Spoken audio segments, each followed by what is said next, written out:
Hello, hello, hello, my friends. This is Lorelei Fenton coming to you today. And many of you are starting to know that I am the roving Ancient Awakenings reporter. And in my day job, I'm a transformational personal growth coach, which basically means get rid of those negative and disempowering beliefs real quick from the root. So let's talk today about the wonderful channeling on April 29th, 2018. In this channeling, we were actually visited by Adama, the High Priest of Telos.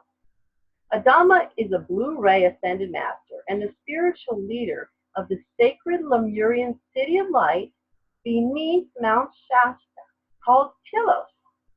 And Telos, it appears, has become the main headquarters for ascension on this planet. And I hope it sounds like I know something, because honestly, I looked all that up online. Yes, I did. Always with human info, double check those facts yourself. Adama was new to me before this channeling, but his loving presence came through so loud and clear. And he's not been with us for a while in channeling, he's told us, but he will be here more often. And we are a part of his extended family, and he is part of ours. And we're a part of each other's soul groups. And we're a part of his soul group, and he's a part of ours. And they are here to assist us, not only for the surface, but actually for those below as well. Because when we ascend, guess what? They also ascend to the next level. Yes, that's pretty cool.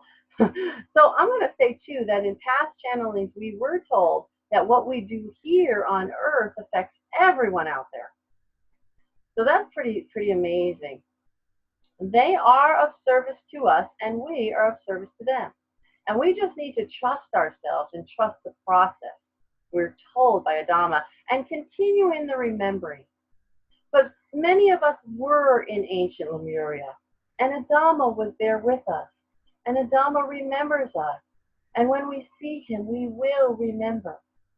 And he remembers coming from faraway systems with us thousands and thousands and thousands of years ago and developing the civilization on this continent called you. And we exited, if you will, as one, either by moving mostly to Mount Shasta, under Mount Shasta, or by exiting the body to come back again together later. And now Adama says, this is what we're doing. All coming together, you and I and Adama and Sananda and Sanat Kumara and Saint Germain and one who serves and so on.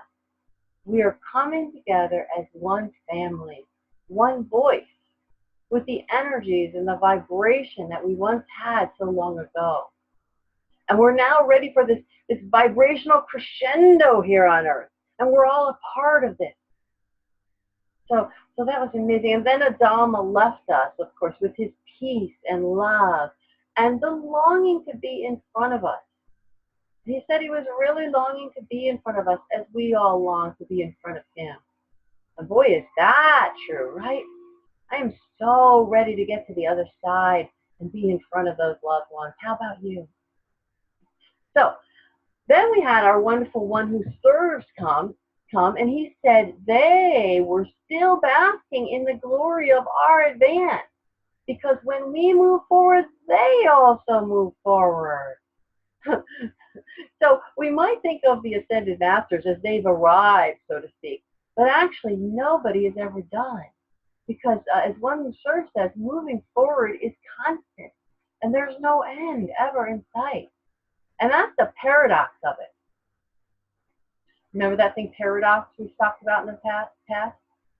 So then one who serves, he took questions, and one of the questions was asked about coming back from the advance, kind of high on life, and then hitting the real world, where this person didn't get the raise he wanted, and it wasn't a very good week, and the energy was just bad. The one who serves said that this is very normal, kind of to get in the doldrums.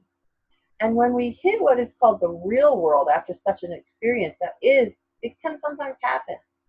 It's not really the real world, by the way. We're finding that out. But anyway, not to worry about any of that, getting the raise or not getting the raise, because pretty soon it will all be a moot point. Pretty soon we won't have to worry about these things anymore at all. How cool is that? I'm really looking for that day, I'll tell you what. So then one who serves reminded us that they have been telling us to keep our seatbelts fastened because the trip will get rocky. And this kind of thing apparently is part of what they mean by the trip getting rocky. You know, because the ascension is going to happen regardless of what's going on out there. And we are each in charge of our own ascension. And how it goes for each of us is an individual thing. And pretty soon, our mentors are going to be here to take us through the process. And we each have a mentor specifically to take us through the process. And that mentor may or may not be the one we see as our mentor now. So then at that point, Shoshana chimed in through Joanna to say that the very best way to be when we get back to that 3D reality is like water off a duck's back. Give the chaos and the chatter absolutely no focus, because giving it focus will actually cause it to continue. Allow that all to swirl away around us until finally it goes away. Or we go away from caring about it, right? And I do feel this in my meditations these days when I'm deep in the peace of the fifth dimension. I hear the sirens of some police or a parent yelling at a child, and it occurs is quite far away. Because in 5D, it occurs like all of that's not even real. It really does occur like that. So there was a question asked about a dream where someone was rising up out of the ocean, and was this something that did happen to her and others in Atlantis or Lemuria? And one who served said, yes, that is true, but also this was about the rising of the vibration. It was the rising of the vibration. And it seemed also that this caller had a question inside of this question, which was, am I in the right place here? Am I really an old soul of this particular soul group? And we've been told over and over, if you're drawn to us, you are likely one of us. So remember, if you're listening, you're just where you need to be.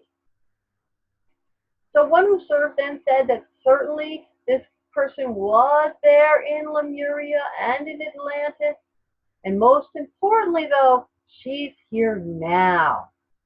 And we're going to have more and more experiences like those dreams and more understanding.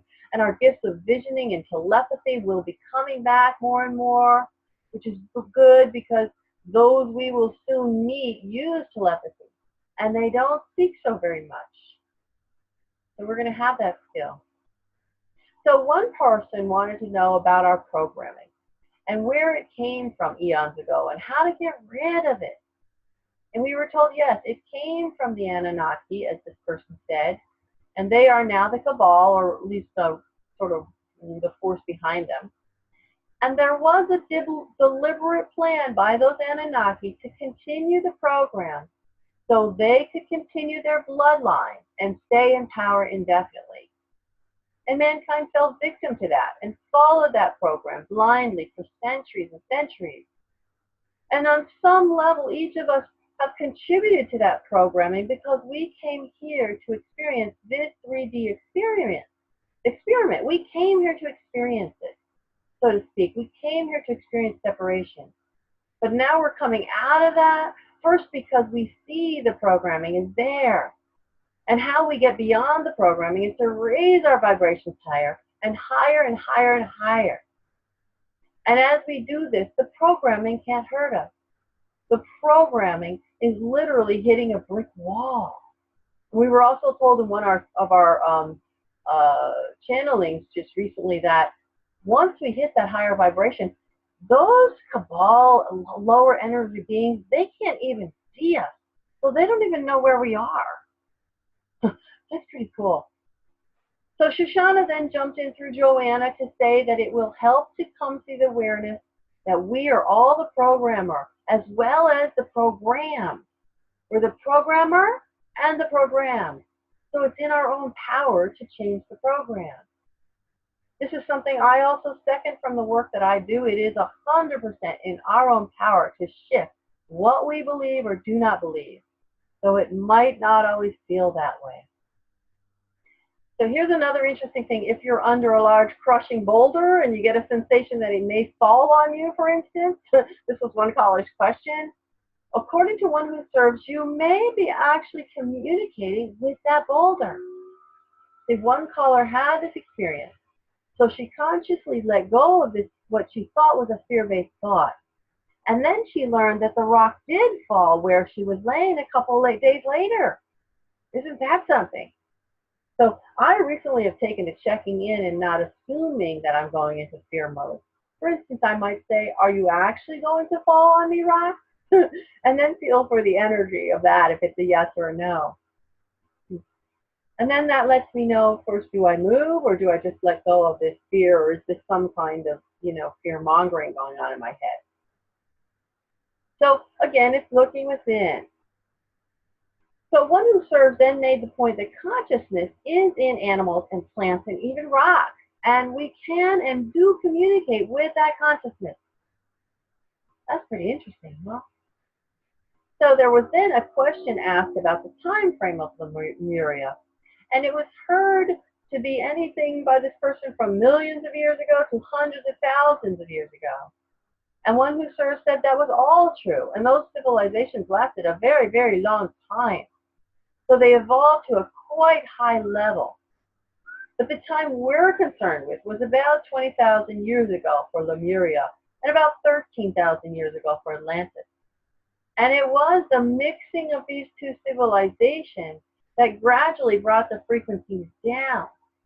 And eventually, over long amounts of time, it actually caused their demise.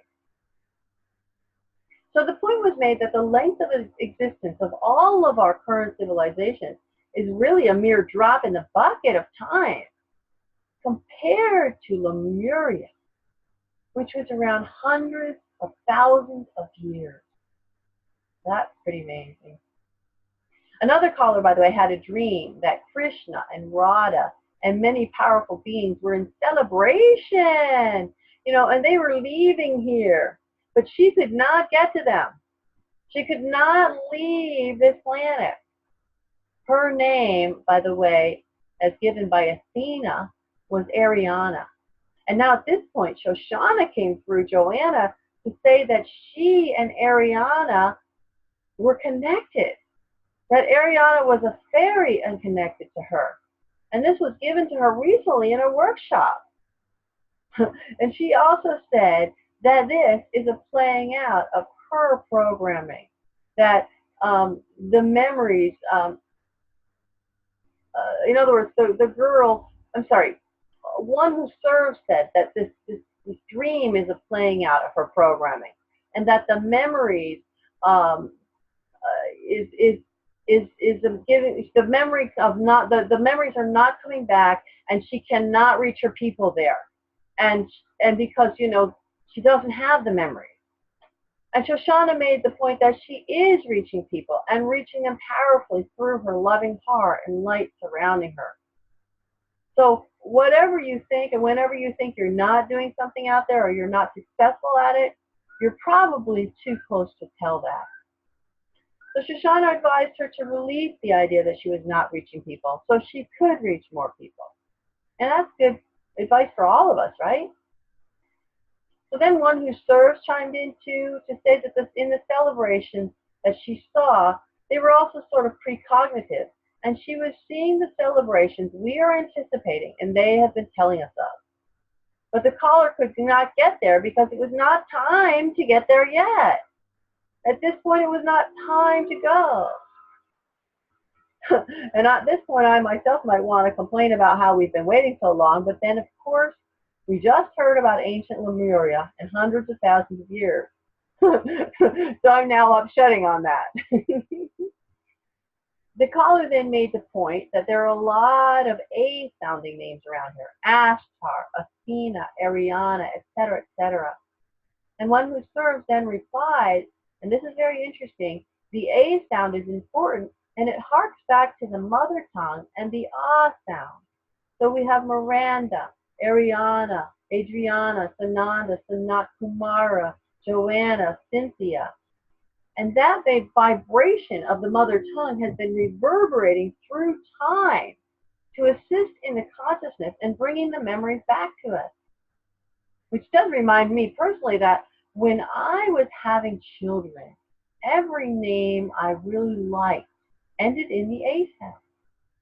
And my former husband, well, he must not have been possibly in Lemuria because he vetoed every one of those names because of the A sound. He didn't like the A sound at the end.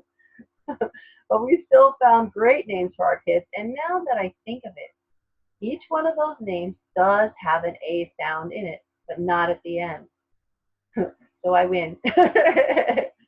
So that ah sound or A sound assists in the vibrational frequency to move into the new resonance. That's pretty cool, huh? Who would have ever thought of that, right? So another caller, after being on the call on the last night of the advance, said he was visited by, or she was visited by an angel. And she saw and heard him shouting in her ear, light, light, light, so loud that it woke her up in the middle of the night. And she was a bit taken aback. And she thought it was a warning of some sort. But one who serves says no, it was not a warning, but rather the angel was telling you who you are. You brought the light to this planet. You anchor the light and you share the light. And that's for all of us. I'm going to also chime in. That's who we are. And of course they said to us that they would soon, by the way, stop whispering to us and start shouting to us. So I guess we'd all better begin to know who we really are if we value our beauty rest, right?